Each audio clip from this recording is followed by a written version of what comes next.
Sabi nila, pag nakita mo ang doppelganger mo, mag-ingat ka dahil may mangyayari sa'yo hindi maganda. Ako si Mike. May ibabahagi ako sa inyong nakakakilabot na kwentong naranasan ko. Taga Dipolog City, Zamboanga del Norte ako. Isang araw, pumunta ako sa bahay ng kaibigan ko.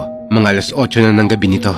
Kasi may lakad kami ng mga tropa namin. Kaya sinundo ko tong kaibigan kong to sa kanila. Yung bahay nila ay nasa isang subdivision. May kalakihan naman ng bahay nila kaso siya na lang mag-isa sa bahay na to. Kasi hiwalay na yung mga magulang niya. At yung auntie o tita niya na lang yung nagsusuporta sa kanya financially. Pagdating ko sa subdivision nila at nang papasok pa lang ako ng gate, ang bigat na ng pakiramdam ko.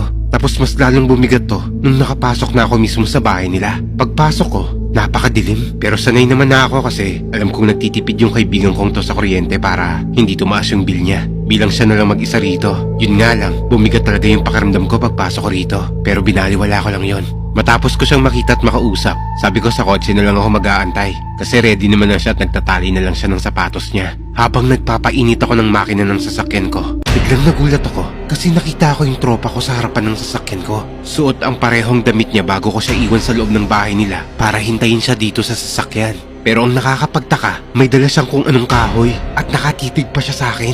Tapos nakangiti siya na parang tulad sa pelikula na may masamang plano. Tapos lumibot siya dun sa kaliwang bahagi ng sasakyan ko. Kaya bumaba ako ng sasakyan para tignan kung saan siya nagpunta.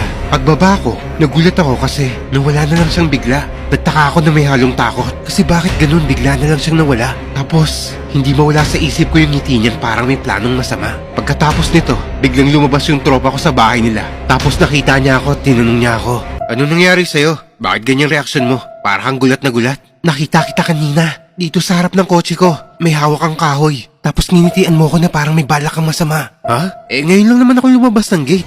Dito na ako kinabahan. Akala ko nagbibiro lang siya, pero hindi pala. Totoong kalalabas niya lang nung nakita niya ako sa labas ng gate nila. Dito ko na napagtanto na doppelganger niya yung nakita ko. At dito ko rin napatunayan. Dahil matapos ang 2 linggo na masaksihan ko to, isang nakakalungkot na balita ang dumating sa akin na aksidente ang tropa ko at binawian yun ng buhay.